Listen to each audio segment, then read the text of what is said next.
Tony Award nominations, they are out, and let me tell you, it is a good year to be an Irishman on Broadway. Not so good if you're Spider-Man. We've got Barbara Chai right here beside us. She's with Speakeasy.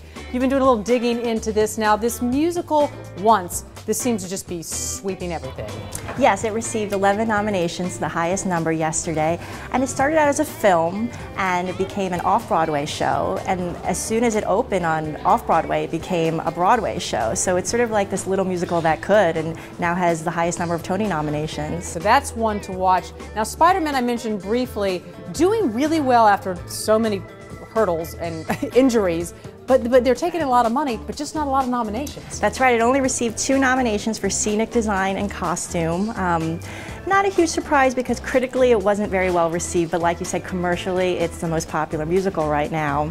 Now, a play about the origins of Peter Pan. This one also did well. Peter and the Starcatcher. You know, it's interesting with this one because it's really a play geared toward children, but it's been critically well received by adults. It stars Christian Borle, who's now in Smash, who's hilarious, and it's just so funny. It's filled with witty jokes, but it's also appealing to kids. There were kids all around me, and I guess obviously critics felt the same and nominated them for a number of awards. And this is the year of the revival. We're seeing some really hot, familiar names coming up in the revival categories. Who should we be looking out for there in the nominations? Well, revival of both plays and musicals this year are huge, and it's going to be a tight race, I have to say. In the play category, Death of a Salesman, huge cast. Mike Nichols, the director, Philip Seymour Hoffman, Andrew Garfield, and Linda Eamon, all nominated. The Best Man by Gore Vidal, another star-studded cast with James Earl Jones, Angela Lansbury. I mean, you really can't get more high wattage than that. Right. In the musical category, we have Evita.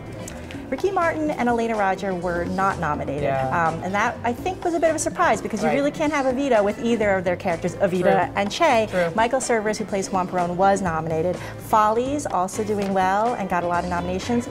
Porgy and Bess is seen as a favorite, I would say, in this category, but you know, it's anyone's guess. And the last one's Jesus Christ Superstar. Judas, the actor playing him, was nominated, but not Jesus. People always like to look out for that category because they know the names. But a lot of new, great shows out there. Thanks for giving us a quick rundown. More on that coming up. And, you know, you want to watch the Tonys? That's on June 10th. Neil Patrick Harris will be starring. Barbara, thanks. Thank you.